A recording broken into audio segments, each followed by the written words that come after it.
ডবকাত দুখনকৈ বিদ্যালয় প্ৰাংগণত CRPFৰ এটা দলে ছাত্ৰ ছাত্ৰীৰ সহযোগত এক বৃক্ষৰোপণ কাৰ্যসূচী ৰূপায়ণ কৰে। সেই উপলক্ষে CRPFৰ এটা দলে ডবকা এমি মাদ্ৰাছা প্ৰাংগণত পুৱাই উপস্থিত হয়।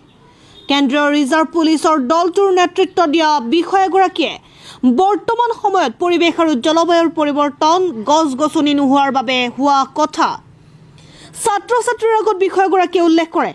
লগতে পৰিৱেশ আৰু জলবায়ু পৰিৱৰ্তনৰ বাবে আমি সকলোৱে গছ ৰুব লাগে বুলিও বিষয়াগৰাকীয়ে কয়। ডবকা এমি মাদ্ৰাছাৰ লগতে কাষতে থকা ফয়াজ আলী চৌধুৰী ছিনিয়ৰ ছেকেণ্ডাৰী স্কুলতো বৃক্ষৰোপণ কাৰ্যসূচীত ৰূপায়ণ কৰে অৰ্ধসামৰিক বাহিনীৰ দলটোৱে।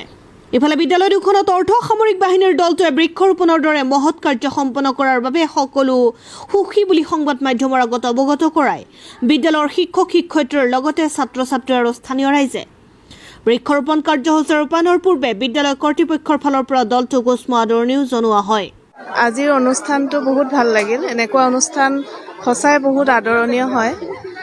মানে ল'ৰা ছোৱালী বুলি নহয়, আমাৰ সকলো মানুহে এনেধৰণৰ অনুষ্ঠান নহয়, আচলতে বৃক্ষৰোপণ কৰাটো অতি প্ৰয়োজনীয়। গতিকে বহুত ভাল লাগিল আজি CRPFৰ হোজাই ডিষ্ট্ৰিক্টৰ যি ছাৰসকল আহিলে, সঁচাই আদৰণীয় পদক্ষেপ।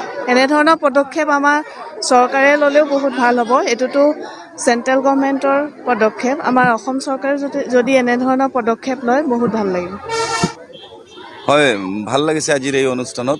আমি লাষ্ট এক মাহৰ পৰা আমি এই অনুষ্ঠান কাৰ্যসূচী পালন কৰি আহিছোঁ। আমি পঞ্চায়ত অফিচত কৰিছোঁ, তাৰপিছত আৰু 2-1 জেগাত কৰিছোঁ। স্কুল এখনতো কৰাৰ কথা আছে, আজি ইয়াত কৰিলোঁ। তো থেংক ইউ আমাৰ হোজাইৰ বিবেক ছাৰ CRPFৰ এছিষ্টেণ্ট কমাণ্ডাৰ ছাৰ। আৰু আমি প্লান্টেশ্যন কৰিব লাগে। একচুৱেলি আমি চবেই প্লান্টেশ্যন কৰিব লাগে। যিমান প্লান্টেশ্যন আমি কৰিম সিমান সুস্থ হৈ থাকিব আমাৰ এই পৰিৱেশটো। গতিকে মই আহ্বান জনাওঁ চবক, ছাত্ৰ ছাত্ৰীসকলক, দেশৰ নাগৰিকক, যে আমি চবে প্লান্টেশ্যন কৰোঁ। प्लांटेशन करिलेहे हमार पृथ्वीखन जीयाई থাকিব। धन्यवाद। आज जो हम प्रोग्राम रखा है, ये जो प्लांटेशन प्रोग्राम, ये सेंट्रल गवर्नमेंट नेशनल पॉलिसी है कि पेड़ पौधा वगैरह लागने का, उसको प्रोटेक्शन करने का। ये उसके तहत हम लोग A34 CRPF हमारा हेडक्वार्टर नौगांव में है। बेसिकली हम लोग अभी खटियाटोली में है। तो इसके साथ हम ये फयाज अली चौधरी स्कूल और मदर ऐसी प्राइमरी स्कूल के साथ प्लांटेशन कर रहा है। इसके लिए हम दोनों प्रिंसिपल, सारे स्टाफ, उनका टीचर्स और स्टूडेंट्स को बहुत धन्यवाद देते हैं कि हमके साथ ये जो प्रोग्राम इम्प्लीमेंटेशन में के साथ किया है। और हमारा फ्रेंड शाहजहान चौधरी और जाकिर हुसैन प्रेसिडेंट, उनको भी धन्यवाद देता हूँ कि उनके ही वजह से ये प्रोग्राम इम्प्लीमेंट हो पाया है। और आप लोग जो मीडिया लोग हैं, हम ये प्रोग्राम को कवर करने के लिए बहुत बहुत धन्यवाद। Thank you.